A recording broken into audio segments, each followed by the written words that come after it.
Mientras gocen de libertad les faltará el pan, pero acabarán por poner su libertad bajo nuestros pies clamando, cadenas y pan.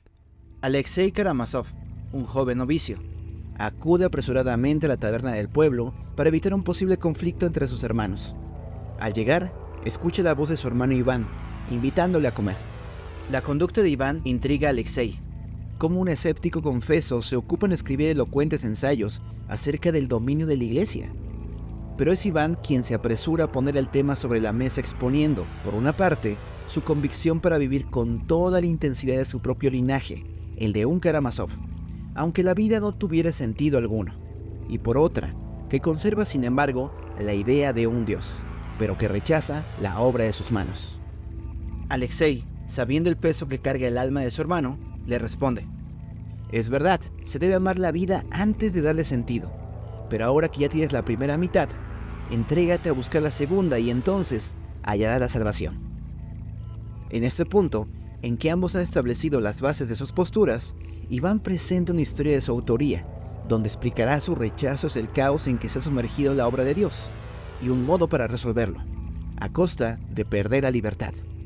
Mi nombre es Kev, y esto es El Gran Inquisidor, de Fyodor Dostoyevsky.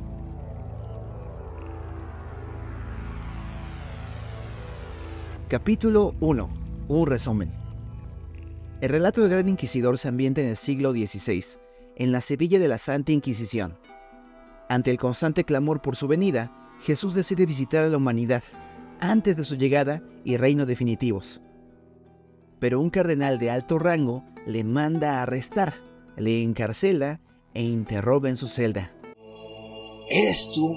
Pregunta el inquisidor sin dejarle contestar, pues considera que atenta contra la estructura de dulce sumisión con la que han beneficiado a los hombres. Y esto no hubiese sido necesario si desde un inicio hubiera hecho caso a la sabiduría del gran espíritu de la tierra, de aquel que le tentó en el desierto. Según el gran inquisidor, haber rechazado transformar las piedras en pan hizo de Jesús un Mesías con las manos vacías ante un mundo hambriento. Por eso, otros como el inquisidor, oyendo el clamor de los hambrientos, les saciaron de pan y seguridad, y a la vez les libraron de su miedo más profundo, la libertad. Porque el ser humano, si ha de adherirse a una religión, tiene que ser una que sea fuerte, le dé seguridad y sea universal. Una que le libre del yugo del libre albedrío, y le someta a través del milagro, el misterio y la autoridad. En cuanto a la segunda tentación, es verdad que Cristo mostró el temple de un Dios a rechazar y probar la voluntad de su Padre lanzándose desde las alturas.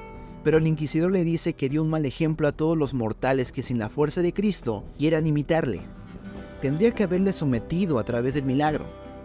Es verdad que algunos fuertes podrán resistir la tentación, pero ¿qué culpa tienen todos los débiles?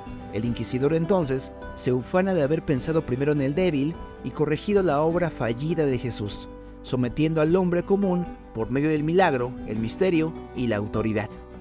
Mientras hablaba, Cristo enmudece, pero su mirada se posaba con cariño en el inquisidor. No te amo y no quiero tu amor.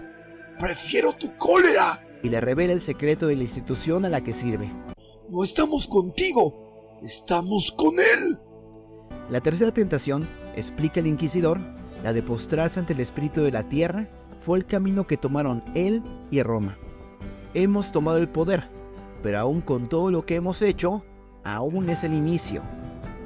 Tú también pudiste haber tomado la espada del César. ¿Por qué rechazaste tal don? Aceptándole, hubiera satisfecho todos los anhelos de los hombres sobre la tierra. Les hubiera dado un amo. Pero nosotros lo hemos hecho. Hemos domado la bestia que ahora está a nuestros pies. Sabemos mentir y lo haremos para que nos cedan su libertad. Y aunque muchos de ellos quieran buscar el motivo de su existencia en el conocimiento científico y en la modernidad, que los menos suaves y dóciles se suicidarán. Otros, también indóciles, pero débiles y violentos, se asesinarán. Y otros, el rebaño de cobardes y miserables, gritará a nuestros pies. Porque somos una religión para todos, para los humildes, no para los soberbios santos que deciden seguirte, declara tajante el inquisidor. Y aún de aquel grupo de tus fuertes, someteremos a algunos bajo nuestro dominio. Nos temerán y nos admirarán. Les permitiremos pecar, y la culpa de sus pecados será sobre nosotros. De ellos será la alegría de la ignorancia, y de nosotros el dolor de saber la realidad. Según su obediencia, les consentiremos sus pecados o sus derechos, ahorrándoles la dura carga de elegir. Pero morirán en paz, creyendo que te sirvieron a ti. Se dice que la fornicadora, sentada sobre la bestia y con la copa del misterio en las manos, será afrentada, pero yo me levantaré entonces.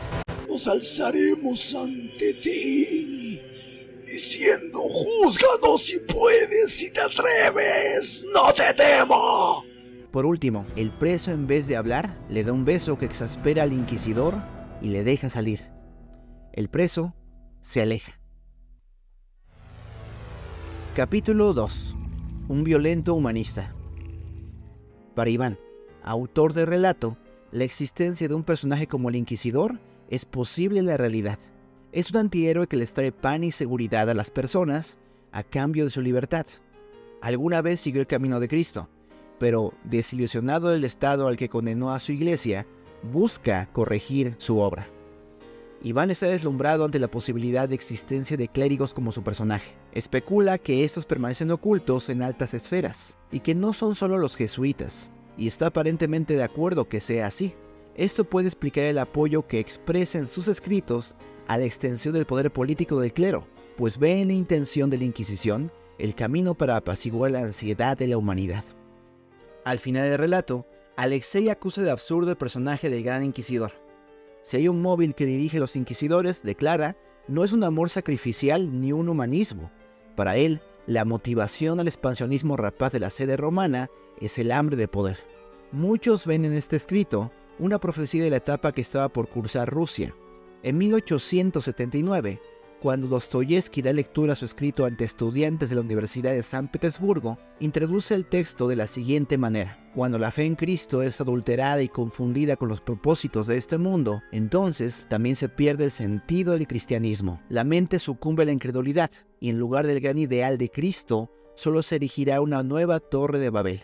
Mientras que el cristianismo tiene una alta visión del ser humano individual, la humanidad solo se ve como una gran masa. Bajo el manto del amor social, nada prosperará, salvo la misantropía descarada. La crítica de Dostoyevsky es en buena parte dirigida al socialismo ruso, el cual no quiere admitir explícitamente la visión de Iván y el Inquisidor, pero internamente reclama que el cristianismo es demasiado duro y elevado para gente que sencillamente tiene hambre. Según Svetlana Geyer, la gran traductora de las obras de Dostoyevsky al alemán, son tres los aspectos que dan significado al relato.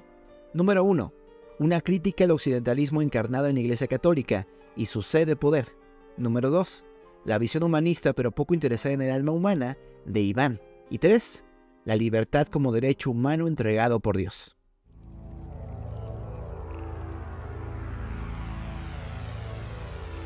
Capítulo 3. Un tonto suicida.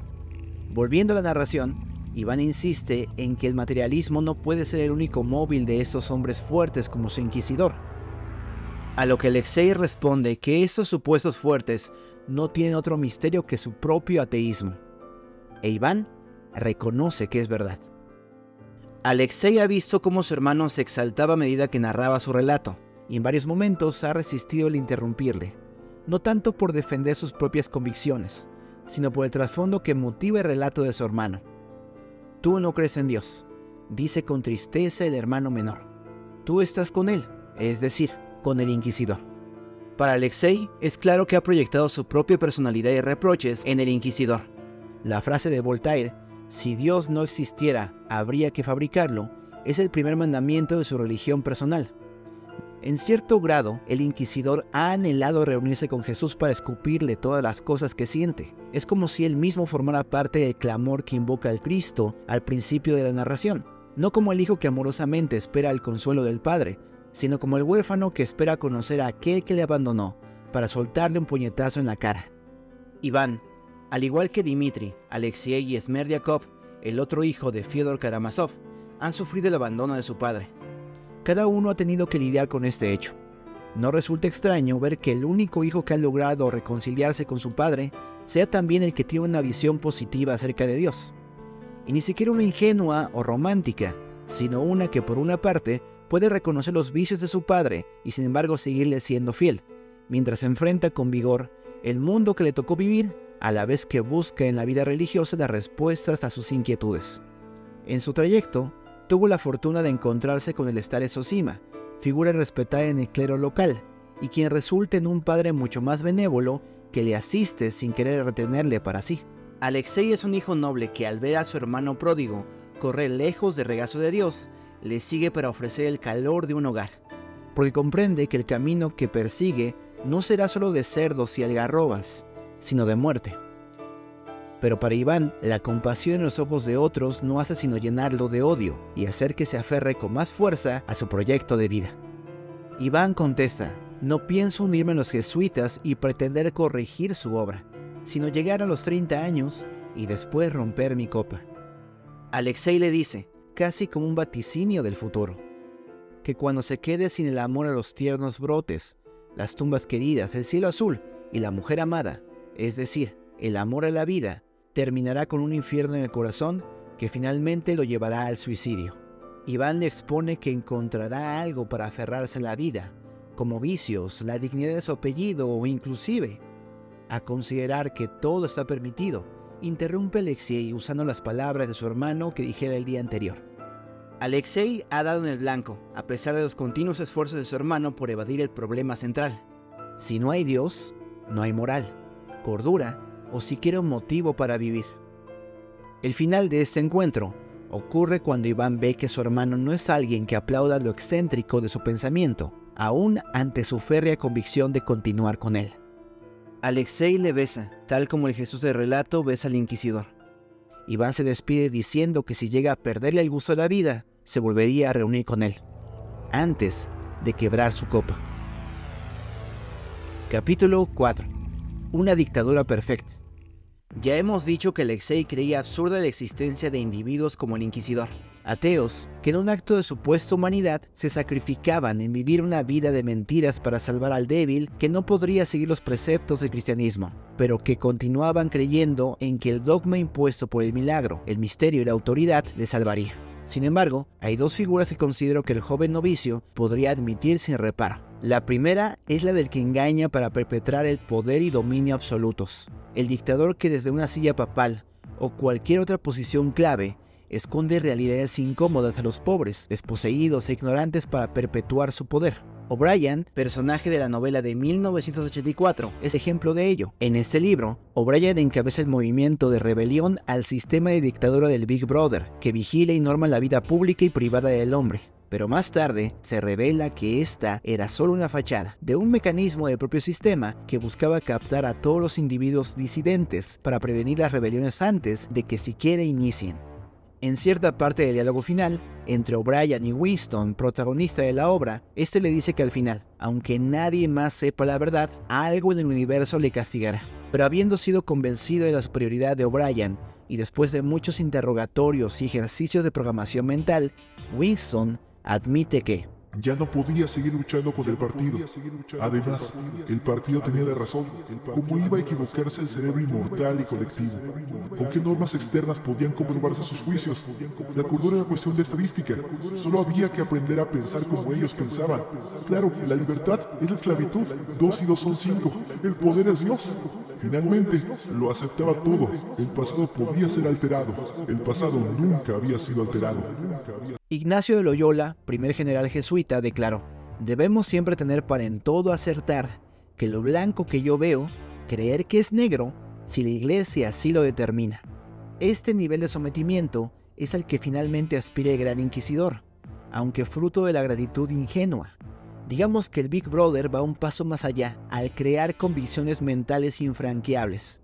Pero dejando de lado la motivación del dictador, ya sea evitar la libertad para no lastimar a los débiles o causar su sublevación, el resultado es el mismo: una ignorancia feliz, un soma que diluye al hombre a no menos que un consumidor, que transita por su vida de la cuna a la tumba sin saber las angustias y las mieles de ser un ser humano. La Iglesia Católica ha refinado el procedimiento para lograr este fin, ya no con las grandes hogueras de ejecución e instrumentos de tortura, sino con bulas que conceden a sus feligreses vía libre para cualquiera de sus pecados, tal como propone el inquisidor para el futuro de su institución.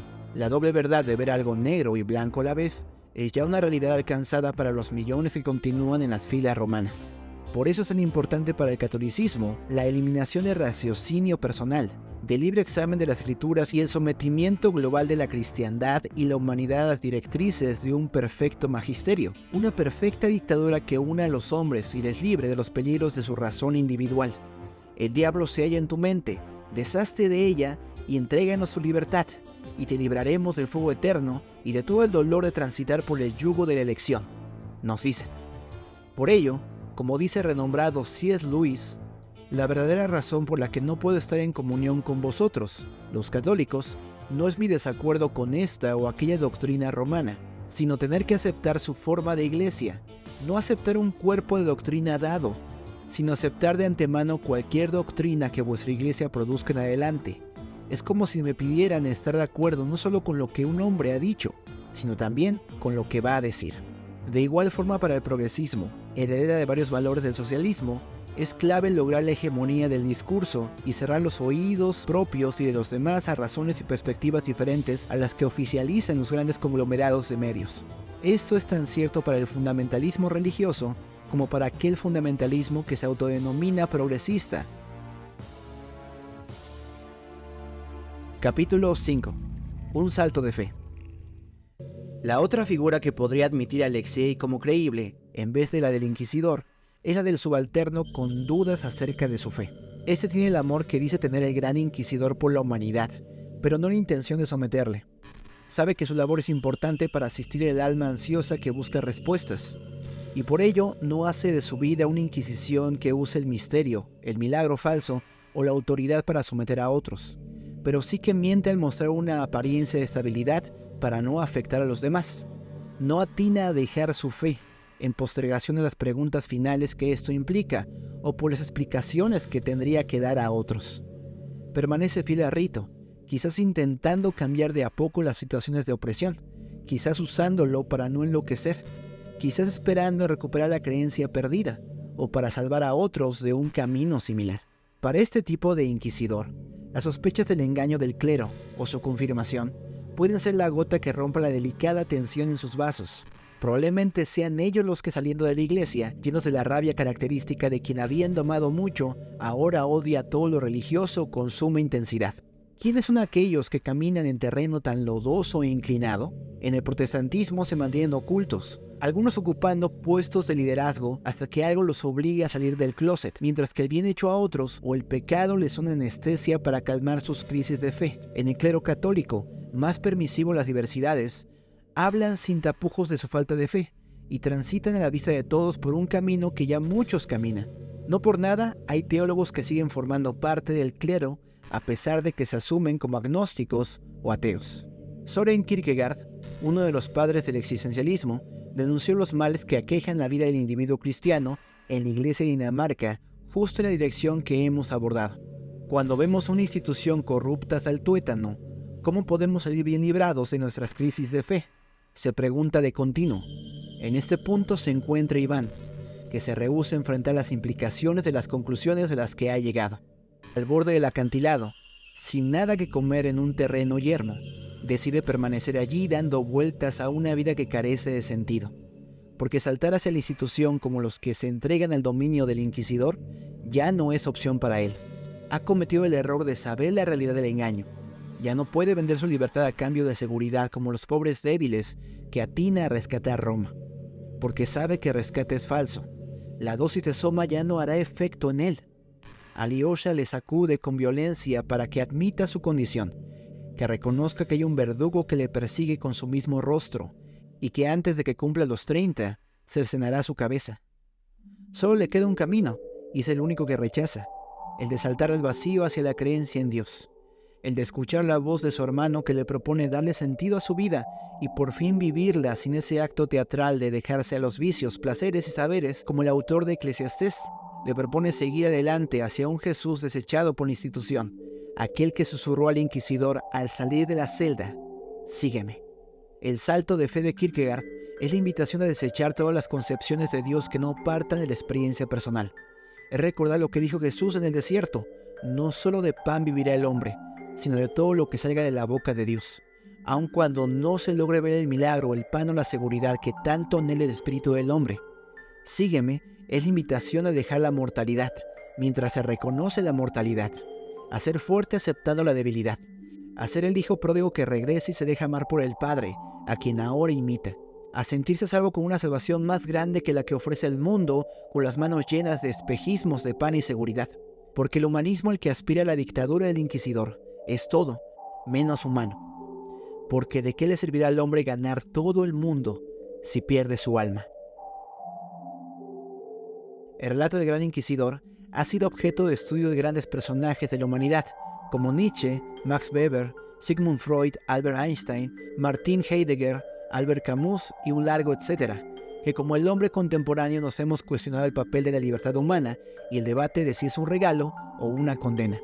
El motivo de la fascinación hacia este relato es que el libre albedrío es un bien entregado antes de que comiésemos del fruto prohibido y que difícilmente podemos expulsar de nosotros. La ansiedad de la elección es una enfermedad aún más vigente en nuestra época que en la de Dostoyevsky. Con tantas opciones de entretenimiento, el mundo globalizado y todos los sismos que reclaman nuestras almas, terminamos siendo golpeados, si tenemos la fortuna o la maldición, de saber las implicaciones últimas de la no existencia de Dios, o de ser formados en un modelo preestablecido de vida religiosa si creemos en Dios. ¿Y qué me dices tú? ¿Saltarás o te quedarás donde estás?